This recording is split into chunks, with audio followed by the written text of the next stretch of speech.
നമ്മുടെ സോളാർ സിസ്റ്റത്തിലേക്ക് വന്നിരിക്കുന്ന മൂന്നാമത്തെ ഇൻഡസ്ട്രിയൽ ഒബ്ജക്റ്റ് ആയിരുന്നു 3 അറ്റ്ലസ് എന്ന് പറയുന്നത്. കഴിഞ്ഞ കുറെ മാസങ്ങൾക്ക് മുമ്പ് നമ്മുടെ ലോകമെമ്പാടും ഈ സംഭവത്തെ പറ്റി നല്ല രീതിയിൽ ഡിസ്കസ് ചെയ്തായിരുന്നു. അതിന്റെ പ്രധാന കാരണമായിക്കോട്ടെ, ഒരുപാട് ആൾക്കാർ വിചാരിച്ചിരുന്നത് ഈ ഒരു ഒബ്ജക്റ്റ് ഒരു ഏലിയൻ ആണെന്നാണ്. അതോടൊപ്പം തന്നെ വേറൊരു ചർച്ചാ വിഷയമായിരുന്നു ഈ ഒബ്ജക്റ്റിന്റെ വലിപ്പം. അതിനെ പറ്റിയിട്ടുള്ള ഒരുപാട് സ്പെക്കുലേഷൻസും ആ കാലഘട്ടത്തിൽ നടത്തി വരുന്ന ഒരുപാട് പഠനങ്ങളെല്ലാം വളരെയധികം ഡീറ്റെയിൽ ആയിട്ട് ഞാൻ പറഞ്ഞിട്ടുണ്ടായിരുന്നു. എന്നാൽ 3 അറ്റ്ലസിന്റെ ചിത്രം ആരാണോ ആദ്യം പ്രോപ്പർ ആയിട്ട് എടുത്തത്, അദ്ദേഹം തന്നെ വീണ്ടും ഒരു പുതിയ ചിത്രം എടുത്തിരിക്കുകയാണ്. ഇപ്രാവശ്യം എടുത്തപ്പോൾ 3 അറ്റ്ലസ് എന്ന് പറയുന്ന ആ മിസ്റ്റീരിയസ് ആയിട്ടുള്ള ഒബ്ജക്റ്റിന്റെ യഥാർത്ഥ വലിപ്പം നമുക്ക് ഏകദേശം മനസ്സിലാക്കാൻ പറ്റി. കഴിഞ്ഞ വർഷം ഡിസംബർ മുതൽ ഈ വർഷം ജാനുവരി വരെയുള്ള കാലയളവിൽ ഹബിൾ എടുത്ത ഒരു ഫോട്ടോഗ്രാഫാണ് നിങ്ങൾ പോയി കാണുന്നത്. ഈ ഫോട്ടോഗ്രാഫിലൂടെ തുടർന്ന് നടത്തിയ പഠനങ്ങളിലൂടെയും 3 അറ്റ്ലസിന്റെ യഥാർത്ഥ വലിപ്പം ഏകദേശം 2.5 കിലോമീറ്റർ മാത്രമാണ് എന്ന് നമുക്ക് കണ്ടെത്താൻ പറ്റി. ഇതിനു മുമ്പ് ഉണ്ടായിരുന്ന സ്പെക്കുലേഷൻസിലെല്ലാം ഈ ഒബ്ജക്റ്റിന്റെ വലിപ്പം ഏകദേശം ഒരു 45 കിലോമീറ്ററോളം വരും എന്നൊക്കെ പറയുന്നുണ്ടായി. അപ്പോൾ 45 കിലോമീറ്റർ വെച്ച് നോക്കുമ്പോൾ 2.5 കിലോമീറ്റർ എന്ന് പറയുന്നത് വളരെയധികം ചെറുതല്ലേ എന്നുള്ളൊരു ഫീലിൽ നമുക്ക് ഉണ്ടായിരിക്കും. നിങ്ങളൊന്ന് മനസ്സിലാലോചിച്ച് നോക്കാം, 2.5 കിലോമീറ്റർ ദൂരം എന്തോരം ഉണ്ടെന്ന് നിങ്ങളൊന്ന് ആലോചിച്ച് നോക്കാം. അത്രയും വലിയ ഒരു ഉൽക്കയാണ് ശരിക്കും 3 അറ്റ്ലസ് എന്ന് പറയുന്നത്. നമ്മളിപ്പോ കണ്ടുകൊണ്ടിരിക്കുന്ന ഈ ചിത്രം വളരെയധികം ഇമ്പോർട്ടന്റ് ആയിട്ടുള്ളതും അതേസമയം തന്നെ വളരെയധികം ഇംപ്രസീവ് ആയിട്ടുള്ള ഒരു ഫോട്ടോഗ്രാഫും കൂടിയാണ്. അതിന്റെ കാരണം എന്താ വെച്ചാൽ 3 അറ്റ്ലസ് ഇപ്പോഴും വളരെയധികം ബ്രൈറ്റ് ആയിട്ട് നിൽക്കുന്ന ഒരു ഒബ്ജക്റ്റ് ആണ്. അപ്പോ ഇത്ര അധികം ബ്രൈറ്റ് ആയിട്ട് നിൽക്കുന്ന ഒരു ഒബ്ജക്റ്റിന്റെ ഫോട്ടോഗ്രാഫ് എടുക്കുക എന്ന് പറയുന്നത് തന്നെ വളരെയധികം ബുദ്ധിമുട്ടാണ്. അതിന്റെ പ്രധാന കാരണം എന്താ വെച്ചാൽ 3 അറ്റ്ലസിന്റെ ചുറ്റും ഒരുപാട് പൊടിപടലങ്ങൾ ഇങ്ങനെ നിൽക്കുന്നുണ്ട്. ഈ പൊടിപടലങ്ങൾ ഉള്ളത് കൊണ്ട് തന്നെ 3 അറ്റ്ലസ് എന്ന് പറയുന്ന ആ ഒരു ഒബ്ജക്റ്റിനെ നമുക്ക് ക്ലിയർ ആയിട്ട് കാണാൻ കഴിയില്ല. എന്നാൽ ഈ എല്ലാ ഡിഫിക്കൽട്ടീസിനെ നമ്മൾ ഓവർകം ചെയ്തിട്ടാണ് നിങ്ങളിപ്പോ ഈ കാണുന്ന ആ ഒരു ഫോട്ടോഗ്രാഫ് നമ്മൾ എടുത്തിരിക്കുന്നത്. വേറെ അർത്ഥത്തിൽ വളരെ എളുപ്പത്തിൽ പറയുകയാണെങ്കിൽ ഇതുവരെ ഭൂമിയിലുള്ള ഒരു ടെലിസ്കോപ്പിനും ഇങ്ങനെ ഒരു ചിത്രം എടുക്കാൻ കഴിഞ്ഞിട്ടില്ല. അതിന്റെ വേറൊരു ഫാക്ട് എന്താണെന്നറിയോ? ഈ പറയുന്ന ടെലിസ്കോപ്പിന് ഏകദേശം 36 വയസ്സുണ്ട്. 36 വർഷങ്ങൾക്ക് മുന്നെയാണ് ഈ ഒരു ടെലിസ്കോപ്പ് നമ്മൾ ഉണ്ടാക്കി വിട്ടത്. അതിന്റെ അർത്ഥം എന്താ വെച്ചാൽ ഹബിളിന്റെ അകത്ത് ഇരിക്കുന്ന ടെക്നോളജി 36 വർഷങ്ങൾക്ക് മുന്നേ ഉണ്ടായിരുന്ന ടെക്നോളജിയാണ്. 3 അറ്റ്ലസിന്റെ കേവലം 2.5 കിലോമീറ്റർ ഡയമീറ്റർ അല്ലേ ഉള്ളൂ എന്നുള്ളൊരു കൺഫ്യൂഷൻ ചിലവർക്കൊക്കെ ഉണ്ടായിരിക്കും. അതൊന്ന് തീർത്ത് കിട്ടാൻ വേണ്ടി ഇതിനു മുമ്പ് വന്ന 2 ഇൻഡസ്ട്രിയൽ ഒബ്ജക്റ്റിന്റെ കേസ് നമുക്ക് പറയാം. 3 അറ്റ്ലസിന് മുമ്പ് നമ്മുടെ സോളാർ സിസ്റ്റത്തിലേക്ക് വന്ന രണ്ടാമത്തെ ഇൻഡസ്ട്രിയൽ അതിഥിയാണ് 2i ബൊറിസോ എന്ന് പറയുന്നത്.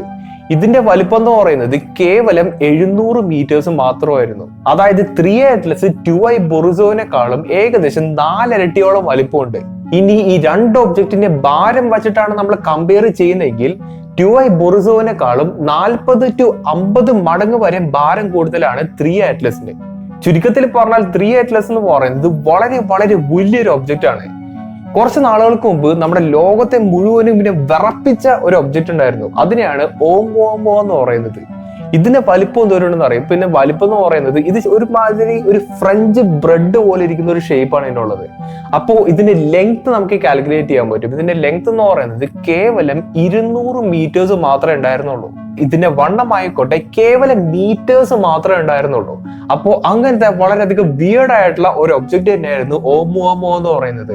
അപ്പോ ഇതിനു മുമ്പ് വന്നിരിക്കുന്ന 2 ഒബ്ജക്റ്റുകളെയും വെച്ചിട്ട് നമുക്ക് 3 അറ്റ്ലസിനെ കമ്പയർ പോലും ചെയ്യാൻ കഴിയില്ല. എന്തുകൊണ്ടാണ് ഞാൻ അങ്ങനെ പറഞ്ഞതെന്ന് വെച്ചാൽ 3 അറ്റ്ലസ് ഓമുവാമോയിൽ വെച്ച് നോക്കുമ്പോൾ ഏകദേശം 20,000 ടൈംസ് ഭാരം കൂടുതലാണ്. ഓമുവാമോ എന്ന് പറയുന്നത് കേവലം 200 മീറ്റർ മാത്രം ലെങ്ത് ഉള്ള ഒരു ചെറിയ ഒബ്ജക്റ്റ് മാത്രമാണ്. അതായത് നമ്മുടെ പ്രപഞ്ചത്തിൽ ഈ വലിപ്പത്തിലുള്ള ഒബ്ജക്റ്റുകൾ വളരെയധികം കോമൺ ആയിട്ട് കണ്ടുവരുന്ന ഒരു സംഭവമാണ്. ഇത്തരം ഒബ്ജക്റ്റുകൾക്ക് വലിപ്പം കുറവായതുകൊണ്ട് തന്നെ ഭൂമിയിലുള്ള ഇൻസ്ട്രുമെന്റ്സ് ഉപയോഗിച്ച് ഇതിനെ ഡിറ്റക്ട് ചെയ്യണമെങ്കിൽ വളരെയധികം ബുദ്ധിമുട്ടാണ്. ഇതിനെ ഡിറ്റക്ട് ചെയ്യാനുള്ള സാധ്യത കൂടുന്നത് ഇത് നമ്മുടെ ഭൂമിയുടെ അടുത്തൂടെ പാസ് ചെയ്യുമ്പോൾ മാത്രമാണ്. അതായത് ഓമുവാമോ നമ്മുടെ ഭൂമിയുടെ അടുത്തുകൂടിയാണ് ഇങ്ങനെ പാസ് ചെയ്ത് പോയിരിക്കുന്നത്. നേരെ മറിച്ച് 3 അറ്റ്ലസ് എന്ന് പറയുന്നത് അത്യാവശ്യത്തിൽ കൂടുതൽ ഒരു പക്ഷേ വളരെയധികം റെയർ ആയിട്ടുള്ള ഒരു ഒബ്ജക്റ്റ് തന്നെയാണ്. കാരണം ഇത് അത്യാവശ്യത്തിൽ കൂടുതൽ വലിയതും അത്യാവശ്യത്തിൽ കൂടുതൽ മാസീവ് ആയിട്ടുള്ള ഒരു ഒബ്ജക്റ്റ് തന്നെയാണ്. മനുഷ്യരാദ്യമായിട്ടാണ് ഇത്രയും വലിയ ഒരു ഇൻഡസ്ട്രിയൽ ഒബ്ജക്റ്റ് നമ്മുടെ സോളാർ സിസ്റ്റത്തിൽ വന്നതായിട്ട് ഡിറ്റക്ട് ചെയ്യുന്നത്. ഇത് ശരിക്കും പറഞ്ഞാൽ ഒരു ഫാക്ട് തന്നെയാണ്. ഇവിടെ ഹബിൾ സ്പേസ് ടെലിസ്കോപ്പ് മാത്രമല്ല 3 അറ്റ്ലസിനെ ഒബ്സർവ് ചെയ്തിരുന്നത്. JWSTയും 3 അറ്റ്ലസിനെ നോക്കി നിൽപ്പുണ്ടായിരുന്നു. പക്ഷെ JWSTക്ക് കിട്ടിയ കാര്യങ്ങൾ വളരെയധികം ഇൻട്രസ്റ്റിംഗ് ആണ്. ഇവിടെ JWSTയുടെ പഠനങ്ങളിൽ നിന്ന് നമുക്കൊരു കാര്യം മനസ്സിലാക്കാൻ പറ്റും. അതായത് 3 അറ്റ്ലസിന് ചുറ്റുമുള്ള ഒരു പുകയില്ലേ, ഒരു കോമ്പയില്ലേ, അതിൻ്റെ അകത്ത് ഉള്ള കോൺസ്റ്റിറ്റ്യുവൻസി JWSTക്ക് വളരെയധികം ക്ലിയർ ആയിട്ട് ഇവിടെ സ്റ്റഡി ചെയ്യാൻ കഴിഞ്ഞു. അതായത് കാർബൺ ഡൈ ഓക്സൈഡ് കാണാൻ കഴിയുന്നുണ്ട്, വാട്ടർ വേപ്പറും കാണാൻ കഴിയുന്നുണ്ട്, അതിനോടൊപ്പം തന്നെ മീഥെയിനും കാണാൻ കഴിയുന്നുണ്ട്. ഈ മീഥെയിൻ കണ്ടുവരാന്നുള്ളത് വളരെയധികം റെയർ ആയിട്ടുള്ള ഒരു കാര്യം തന്നെയാണ്. ഈ മീഥെയിൻ എന്ന് പറയുന്ന ഗ്യാസ് വളരെയധികം റിയാക്റ്റീവ് ആയിട്ടുള്ള ഒരു ഗ്യാസ് തന്നെയാണ്. അപ്പോൾ ഇത് ഇപ്പോഴാണ് ഡിറ്റക്ട് ചെയ്യുന്നത്. അതായത് ഈ ഒരു സംഭവം സൂര്യന്റെ അടുത്ത് നിന്നപ്പോൾ അടുത്തുകൂടി ഇങ്ങനെ പാസ് ചെയ്ത് പോയപ്പോൾ നമ്മൾ ഇങ്ങനത്തെ ഒരു സംഭവത്തെ ഡിറ്റക്ട് ചെയ്തിട്ടില്ല. പകരം ഇപ്പോഴാണ് സൂര്യനിൽ നിന്ന് വളരെയധികം അകലത്തിൽ നിൽക്കുമ്പോൾ മാത്രമാണ് ഈ ഒരു സംഭവത്തെ നമ്മൾ ഡിറ്റക്ട് ചെയ്തിരിക്കുന്നത്. എന്തുകൊണ്ടാണ് ഇങ്ങനെ സംഭവിച്ചത് എന്നതിന്റെ ഒരു പോസിബിൾ ഉത്തരം നമ്മുടെ കൈവശം തന്നെയുണ്ട്. അതായത് നിങ്ങളൊന്ന് ആലോചിച്ച് നോക്കാം, നമ്മുടെ ഭൂമിയിൽ ഓസോൺ ലെയർ എന്ന് പറയുന്ന ഒരു ലെയർ ഉണ്ട്. ഒരുപാട് ലെയേഴ്സ് ആണ് നമ്മുടെ ഭൂമിയുടെ അറ്റ്മോസ്ഫിയറിലുള്ളത് അല്ലെ.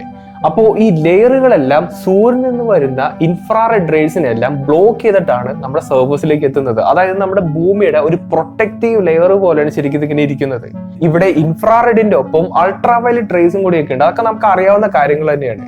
ഇവിടുത്തെ കുഴപ്പം എന്താ വെച്ചാൽ മീഥെയിൻ ഗ്യാസിനെ നമ്മൾ ഡിറ്റക്ട് ചെയ്യാൻ ഉപയോഗിക്കുന്നത് ഇൻഫ്രാറെഡ് വേവ് ലെങ്ത് ഉപയോഗിച്ചിട്ട് മാത്രമാണ്. പക്ഷെ ഭൂമിയുടെ ചുറ്റും ഈ പറയുന്ന പ്രൊട്ടക്റ്റീവ് ലെയേഴ്സ് ആയിട്ടുള്ള ഓസോൺ ലെയർ ഒക്കെ ഉള്ളത് കൊണ്ട് തന്നെ ഈ പറയുന്ന ഇൻഫ്രാറെഡ് വേവ് ലെങ്സ് നമ്മുടെ ഭൂമിയിലുള്ള ടെലിസ്കോപ്പിലേക്ക് എത്തിയില്ല. അപ്പോൾ അതിനർത്ഥം എന്താ വെച്ചാൽ ഈ പറഞ്ഞ മീഥെയിൻ ഗ്യാസിനെ നമുക്ക് ഭൂമിയിലുള്ള ടെലിസ്കോപ്പ് ഉപയോഗിച്ച് നോക്കാനും കഴിയില്ല. അതോടൊപ്പം തന്നെ ഈ പറയുന്ന ഹബിൾ ടെലിസ്കോപ്പ് എന്ന് പറയുന്നത് അത്യാവശ്യം കൂടുതൽ പഴയ ടെലിസ്കോപ്പ് ആയതുകൊണ്ട് തന്നെ മീഥെയിൻ ഗ്യാസസിനെ ഡിറ്റക്ട് ചെയ്യാനുള്ള ഇൻസ്ട്രുമെന്റ്സ് ഒന്നും ഈ പറഞ്ഞ ഹബിൾ ടെലിസ്കോപ്പിന് കൈവശമില്ല. അങ്ങനെ നമ്മുടെ കൈവശം ആകെയുള്ള റിലയബിൾ ആയിട്ടുള്ള സെൻസർ എന്ന് പറയുന്നത് MIRI എന്ന് പറയുന്ന ഒരു സെൻസറാണ്. അതായിക്കോട്ടെ ഈ പറയുന്ന JWSTയുടെ അകത്താണ് ഇരിക്കുന്നത്. ഇവിടുത്തെ വേറെ ചാലഞ്ച് എന്താ വെച്ചാൽ 3 Atlas എന്ന് പറയുന്നത് ഇങ്ങനെ പയ്യെ പോകുന്ന ഒബ്ജക്റ്റ് അല്ല, അത് ഇപ്പോഴും വളരെയധികം വേഗത്തിലാണ് യാത്ര ചെയ്യുന്നത്. അപ്പോൾ ഇത്ര അധികം സ്പീഡിൽ പോകുന്ന ഒരു ഒബ്ജക്റ്റിന്റെ ക്യാരക്ടറിസ്റ്റിക് ഒക്കെ പഠിക്കുക എന്ന് പറയുന്നത് വളരെയധികം ഡിഫിക്കൽട്ട് ആണ്. എന്നാൽ പോലും JWSTക്കും ഹബിളിനും ഈ സംഭവത്തെ പഠിക്കാൻ കഴിഞ്ഞു എന്നുള്ളതാണ് ഇവിടുത്തെ ഏറ്റവും വലിയ റിയാലിറ്റി. അത് വളരെയധികം ഇംപ്രസീവ് ആയിട്ടുള്ള ഒരു കാര്യം തന്നെയാണ്. മനുഷ്യരുടെ ടെക്നോളജി എന്തോരം വളർന്നു എന്നുള്ളൊരു കാര്യം നമുക്ക് ഇതിൽ നിന്ന് മനസ്സിലാക്കാനും കഴിയും. അപ്പൊ നിങ്ങൾക്ക് ചിലർക്കൊക്കെ ഒരു സംശയം ഉണ്ടായിരിക്കും, ഞാൻ എന്തുകൊണ്ടാണ് മീഥെയിനെ പറ്റി ഇത്രയധികം പൊക്കിയടിച്ച് പറയുന്നുള്ളത്? നമുക്ക് സാധാരണ ഇവിടെയൊക്കെ കാണുന്ന ഒരു സംഭവം അല്ലേ എന്നൊക്കെ ഒരു ചോദ്യം ചിലവർക്ക് ഉണ്ടായിരിക്കാം. അതിന്റെ ഒരു ഇമ്പോർട്ടൻസ് എന്താ വെച്ചാൽ മീഥെയിൻ എന്ന് പറഞ്ഞാൽ വളരെയധികം റിയാക്റ്റീവ് ആയിട്ടുള്ള ഒരു ഗ്യാസ് ആണ്. അതോടൊപ്പം തന്നെ ഈ പറയുന്ന മീഥെയിൻ ഇല്ലേ, അത് സ്റ്റോർ ചെയ്യണമെങ്കിൽ വളരെയധികം കോൾഡ് ആയിട്ടുള്ള വളരെയധികം തണുത്ത ഒരു എൻവയോൺമെന്റ് വേണം. അതോടൊപ്പം തന്നെ മീഥെയിനായിട്ട് നിൽക്കണമെങ്കിൽ ഒട്ടും തന്നെ ഓക്സിജൻ ഇല്ലാത്ത ഒരു എൻവയോൺമെന്റിൽ അത് നിൽക്കേണ്ട ഒരു ആവശ്യം കൂടിയുണ്ട്. വേറൊരു കാര്യം കൂടി ആലോചിക്കുക, 3 Atlas എന്ന് പറയുന്നത് ഇന്നോ ഇന്നലെയോ പൊട്ടിമുളച്ചൊരു ഒബ്ജക്റ്റ് അല്ല. കോടിക്കണക്കിന് വർഷങ്ങളായിട്ട് നമ്മുടെ സ്പേസ് മുഴുവനും ചുറ്റിക്കളിക്കുന്ന ഒരു ഒബ്ജക്റ്റ് ആണ്. മിക്കവാറും നമ്മുടെ സോളാർ സിസ്റ്റം ഉണ്ടാവുന്നതിന് മുമ്പേ ഈ ഒരു ഒബ്ജക്റ്റ് ഉണ്ടായിരുന്നിരിക്കാം. അപ്പോൾ ഇത്രയും വർഷങ്ങളായിട്ടും ഈ സംഭവത്തിന്റെ അകത്ത് നമുക്ക് മീഥെയിനെ കാണാൻ കഴിയുന്നുണ്ട്. അങ്ങനെ സംഭവിക്കണമെങ്കിൽ ഈ പറയുന്ന മീഥെയിൻ 3 Atlasന്റെ അകത്ത് ട്രാപ്ഡ് ആയി നിൽക്കുന്ന ഒരു സിറ്റുവേഷൻ ആയിരിക്കണം ഉണ്ടാവേണ്ടത്. അപ്പോ ഇങ്ങനൊരു സിറ്റുവേഷൻ ഉണ്ടാവണമെങ്കിൽ 3 Atlas എവിടെ നിന്നാണോ ഒറിജിനേറ്റ് ചെയ്തത്, അത് ഏത് സ്ഥലത്ത് വെച്ചിട്ടാണ് ഉണ്ടായത്, ആ സ്ഥലത്തിന് ചില പ്രത്യേകതകളൊക്കെ ഉണ്ടാവാം. 3 Atlas ഉണ്ടായത് നമ്മുടെ സോളാർ സിസ്റ്റത്തെ പോലെ തന്നെ വേറെ ഏതൊരു സോളാർ സിസ്റ്റത്തിൽ നിന്നാണ് എന്നുള്ളൊരു കാര്യം നമുക്ക് എല്ലാവർക്കും അറിയാം. അതൊരു കൺഫേം ചെയ്തിട്ടുള്ള ഒരു കാര്യം കൂടിയാണ്. പക്ഷേ ആ സോളാർ സിസ്റ്റത്തിൽ 3 Atlas ഏത് സ്ഥലത്താണ് ഉണ്ടായി വന്നത് എന്നുള്ളൊരു കാര്യം നമുക്ക് ഇതിൽ നിന്ന് മനസ്സിലാക്കാൻ കഴിയും. അതായത് ആ സോളാർ സിസ്റ്റത്തിന് സൂര്യനിൽ നിന്ന് ഒരുപാടധികം അകലത്ത് വെച്ചിട്ടായിരിക്കാം ഈ പറഞ്ഞ 3 Atlas ഉണ്ടായി വന്നത്.